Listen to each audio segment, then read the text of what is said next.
people that the name I often hear that's brought up at Comic-Cons is Andrea Romano. I was just going to say. It's amazing to me that the audience even knows. I don't know who the voice directors were on the Flintstones or the Jetsons, the shows when I was a kid. Right. But audiences now really pay attention to that stuff. And she's not on social media. So No, it's like, she's not. And They we say, know. Andrea. They know. And I've been sitting next to Mr. Conroy at New York Comic Con, and your line goes out the door, and every 45 minutes or so, then every so often, Kevin will stand up like on his chair. Oh, God. Right? And he does. Yes. Everybody quiets down, and he does, I am vengeance, I am the night, I am Batman. And grown men start crying. Right? Yeah. Superheroes have a unique advantage in media with their universal appeal. Your favorite hobby or niche has some pretty great talent, and you're probably fans of those people. I have favorite authors and comedians you probably recognize, but then I have more hyper-focused interests like keyboard building or political gaming commentary. In a culture that still hates thinking for itself, but is getting bored with regular television, Destiny is the future. The Justice League has this broad outreach in that anyone would like to be more powerful or more free or more capable. You could probably see that for yourself in your favorite characters, but that's not actually why these characters hold so much meaning. Remember when Cyborg's battery dies in Teen Titans? It puts him in a funk where we're repeatedly shown the pitfalls of cybernetics. Later, he gets captured because of his limitations and his battery is fixed by an actual robot. But then he tries to fix his hunger and his need for sunlight, and suddenly Cyborg's feeling pretty humane. He comes to an understanding that his humanity is his best attribute, and they wrap up this moment from earlier.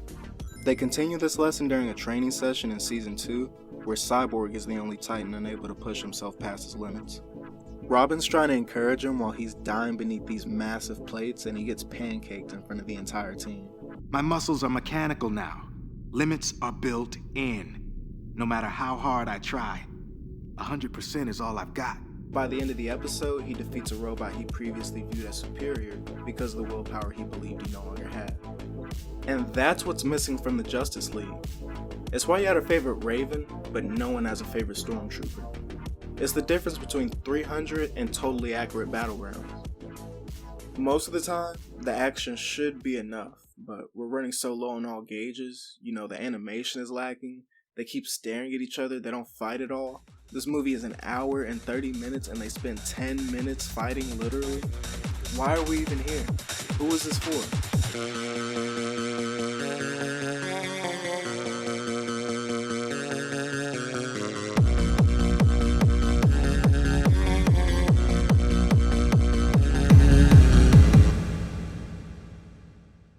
We start off with the Flash being outpaced by a server who brings him his lunch before he even orders. I'll have The sausage and peas, french fries, white toast, apple pie, and coffee. Who is responsible for this? I'm not gonna front like this style didn't grow on me by the end of the movie, but this bold Archer-style cutout animation is uninspired and stiff. Here you go. Oh, Iris. What?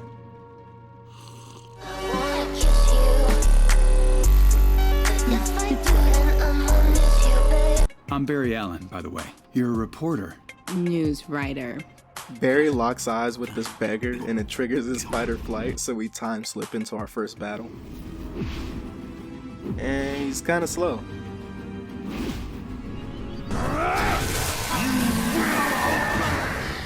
The two fastest men on the planet are not even defeated. They lost all hope immediately. So they're rescued by a billionaire with a smokescreen and a Benz. Robin Hood. Not Robin Hood. You're dressed like him. Robin Hood doesn't have a car. Superman's kinda tired, so they go to see his other billionaire friend. He's on the list for sure. It's for you, sir. Mary. Date night.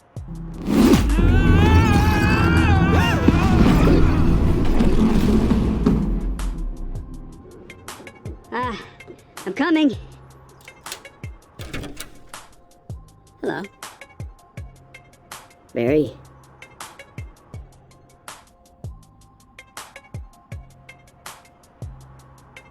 Come in. Batman's here to drop off this orphan with Barry.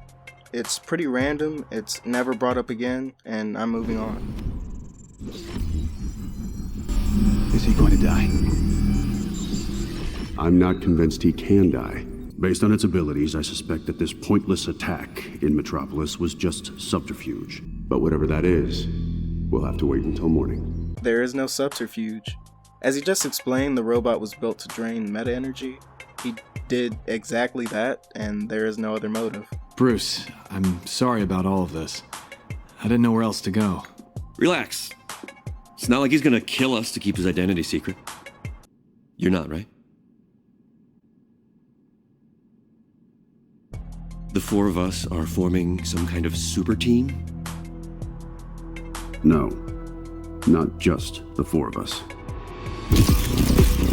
Another origin story, don't we love those? So we gather our crew and then sneak attack. We meet the crime syndicate, and it's at this point in the movie that I caught on to what I'll refer to as feigned action. Dialogue with moving parts.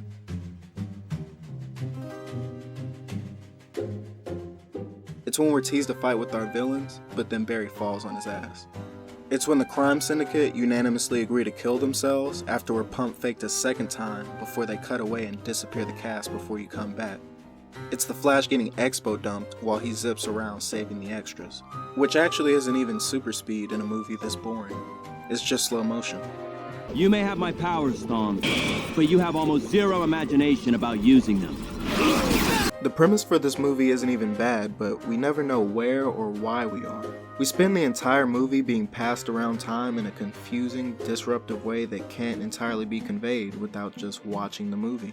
The Flash doesn't know what's happening either. Iris does. You were time tripping again. Until she doesn't. I need to tell you about the Flash.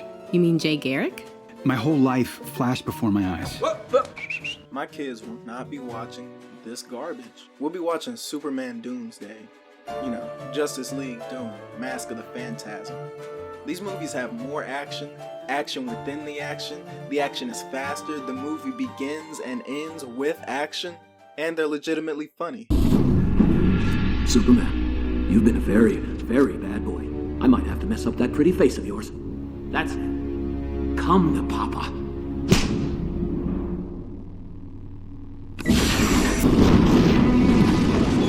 I'll shoot myself, I swear! Now, what am I supposed to admit? That Luthor hasn't done a bad job.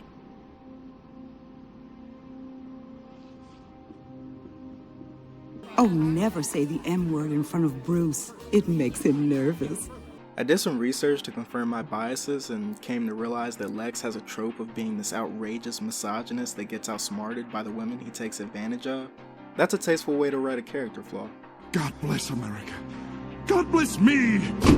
One of the only good One Piece YouTubers, Randy Troy, often talks about sitting in the dread. These movies do that pretty well.